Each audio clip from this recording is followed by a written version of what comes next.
It's our final Radio Row at Home interview for Tuesday here on ClaibsOnline.com. I am Joe Roderick, and we are presented to you by Kevin Miller of Caldwell Banker Gundaker all week long as, it's a different Radio Row than it has been the last 10 years I've been doing this, but a regular guest that we have on Radio Row, former Seattle Seahawks, Lofa Tatupu, and he joins us now. Lofa, what's going on, man? Well, man, just taking it one day at a time and getting sad that the football season's coming to an end. Yeah, so are you based up in Seattle right now? I am, yep, coming to you live from Seattle. So you probably like me with, we would much rather be in Florida right now. Oh, man, yeah, that's like a vacation of sorts, even though we're hard working when we're down there. I'm definitely missing Florida weather right now. Yeah, I know. You're with us on behalf of the Believe podcast, and that thing is Braun has just had that thing blowing up now. I mean, he sent me the roster that you guys are working with there. I mean, it is a who's who among former NFL guys. Yeah, it kind of spawned from when I went down there. I went down there with my Zone In CBD company, promoting it, and we're still doing that, of course, doing a lot of great work there. But met with Braun. I hadn't seen Braun since college when we were at SC, and I did his show with his guys from LA, Ryan Dyrud and them, and he was like, "Yo, you should really think about getting into it." And he's like, "You can talk football all you want." I was like, "That sounds like a dream job." So I looked into it, and I've had a lot of fun and just breaking down the games and then off season, draft position and everything. I'm excited about what we're doing.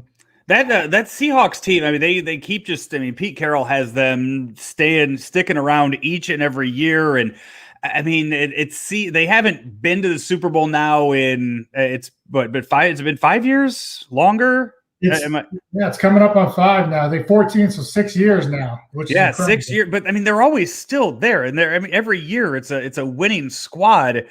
It just kind of shows how hard it is to do what Tom Brady's doing in his career. Yeah, it's incredible. I mean, I'm a Massachusetts boy. I grew up over there. And, when I was just starting my college career, he was at his first one. Hard to believe, right? And hard to believe he's still doing it. He goes to a new team, new city, and he elevates that squad to a Super Bowl. It's incredible. And, the Seahawks have been doing great, 12-4 this year. The wild card, going out in the wild card round is very, we're not accustomed to seeing that. It's you got to give credit to the Rams who have actually just made a splash trade to try to get a little better and improve their chances for the playoffs. So you're on in St. Louis, so let's I'm going to remind you of that before we start talking Rams. But the thing is, it's just funny because it was the former coach Rick Venturi who 5-6 years ago said on St. Louis radio, wait till they get a load of this organization. Wait till LA sees what they're dealing with. And the Rams immediately go there. They trade all these picks for Jared Goff, saying he's the quarterback of the future. He's the quarterback of the future. He takes him to a Super Bowl. And then 2 years later, they trade more number one picks to get rid of him. And what are they doing there? They essentially, they've proven that. And I think history's proven that it's a crapshoot the first round. So you look at they unloaded a first rounder to get Cooks from New England, and then they 2 first rounders to acquire Ramsey from the Jaguars. So and what they have done well though is they've gotten away from unwanted contracts, including Cooks, including Goff just recently in his large cap number that's going over with those first round picks. But essentially, you can't really count on a first rounder to come in and play at a high level for you anymore. I'm not just saying that they don't. There's still always going to be some guys that, do some special things early on in their career, but it's no longer that they're ready to play like they used to be. So in that case, they're just going out and acquiring guys that they believe can get them over the hump. Now we'll see, because look, Stafford, for all that he's given in contracts, I think excess of $200 million. He had a Megatron, he had Golden Tate. He had 2 first-round wide receivers, Pettigrew and Ebron. There's no shortage of weapons, and yet he's 0-3 in the playoffs. And while I still believe for all the gaudy numbers he puts up, he is a good quarterback. You need a gamer when you get to the playoffs. You need a Russell Wilson type. You need a guy that is not I'm not going to say he's afraid of the moment, but he hasn't proven to come out of with a win in the playoffs. And how much of that when you're the Rams, and I'm not trying to compare the skill set of Jared Goff and Patrick Mahomes, but you're seeing what Mahomes is doing early in his career, and now he's gone back-to-back Super Bowls. I mean, is there some thought there that, why isn't our guy doing this, or what's so special about him? We need to just, we need to start over again. Yeah, and I mean, look, they were, even with Goff, they were a series or two away. Really, I think it was one score until the end against the Packers of advancing to the championship game against Tampa. But so I really don't think they need a lot. But, I'm guessing maybe they're thinking the leadership qualities that Stafford could potentially add. And he could be that guy. But, yeah, Mahomes, that is a quarterback that is just in a different bracket in terms of talent. He's 4 years in, only been starting for 3 years, has an MVP under his belt, has 3 AFC title games, one of which he lost to Tom Brady, of all people, and he didn't get a chance to get the ball in that overtime. Then he won a Super Bowl, won the MVP, came around, went 14 and 15 and 1 or whatever they went this year, and now has a chance to get a second straight Super Bowl. So it's incredible what this guy's been able to do in his first 4 years in the league. Is there a quarterback that you had to go up against that would compare to him? Man, I don't think so. I'm trying to think back, and there wasn't a guy like that. I've never seen it. A guy throwing the ball 70+ yards off of his back foot. I can't remember one. I mean, I'm trying to did you ever face Vic? I faced Vic, yeah. And while he had incredible arm talent, he was much more elusive. I don't think he was as accurate as Mahomes was. It's no knock on Mike. Mike, phenomenal player. It was just that's how good Mahomes is. So how do you go about guarding him? How do you, from the few losses that he has had in his career, what can you even look and take from that? I don't even think he's been slowed down in most of those games. I don't think he's had a horrible outing, even in his losses. You look back at the Super Bowl last year, he was bottled up for 3.5 quarters. And then he uncorks a 60-yarder to Tyreek Hill, gets the ball rolling, and they put up 21 points, I think, in that fourth to win the game.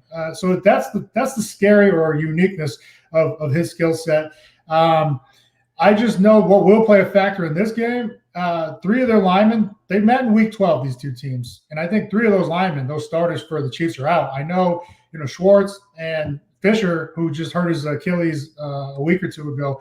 And now that defense on the Bucs side has really picked up their game. And Devin White's been incredible. Levante David, never think that guy ever gets enough respect. But JPP and Barrett, those are the 2 guys that can make this a real game.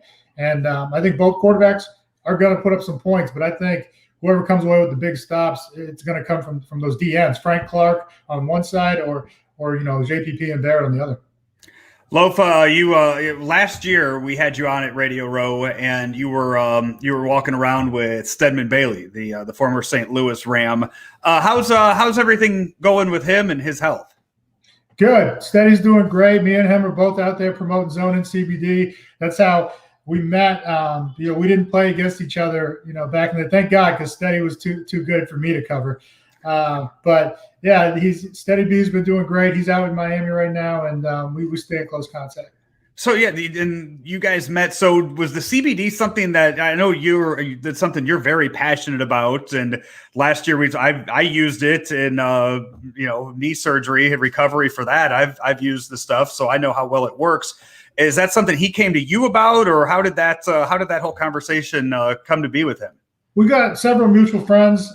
Bruce Irvin, who played with Steady down there. I've known Bruce. I got to coach him for a year up here before he went to the Raiders, and a couple other mutual friends, and just connected over some text messages. And just he thought it was very pivotal. He knows it was very pivotal in his resurgence to health from the gun violence that he suffered back in 2015. And I know from myself with the brain injuries I've had from concussions and then the 10+ surgeries that everything that's done for me. It's just we both become very big proponents and advocates on behalf of the hemp and cannabis plant. And so ours is hemp derived, federally legal throughout all the U.S., and it's changing lives out there. The website is zoneincbd.com. Has there been any advances in the world of CBD over the past year or so? Yeah, I mean, several. They're starting to do more and more studies as it's become, legal since 2018 in the Farm Bill, and so we're seeing more. But like the stories I have, because I've been doing this for 4.5, 5 years now. 3 years before starting Zone In, I was buying and handing out to my friends and family and loved ones and watching them. Really, it's special when you return to your greatest health and you're thinking, hey, you know what, my best years are still ahead of me, not behind me. Especially with all those surgeries and concussions. But when you see the light in somebody else's eyes come on and like, hey, I didn't know life could be this easy. I didn't know it could be this fun, because it responds to a lot of the things we go through on our daily basis, whether it's mood, appetite, stress, gut health. There's so many things, as we mentioned, what benefits and what the studies are starting to show, that it's incredible, the life-changing things that I've seen through friends, family, and all the people that are now joining us on this journey. Again, the website is zoneincbd.com. Lofa, before we let you go, who do you like in the game on Sunday?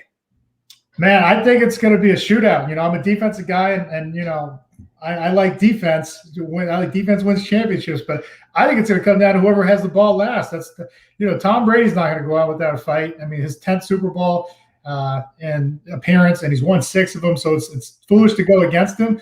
But I'm going to go with Patrick Mahomes, and I think this is a passing of the torch from one goat to another. And he's really eerily resembling what Tom did with New England in his first couple of years, and so it's exciting to watch. And Tom's going to play for several more years after 43 years old and having the year he did. It's incredible. But I'm going to go 34-31. It's going to come down to the final possession and a field goal. I was just saying that out loud. 10 Super Bowls. That's crazy for like a coach to be a part of 10 Super Bowls on like as a coordinator or a coach or something. That's crazy. But this is one player quarterbacking in 10 Super Bowls.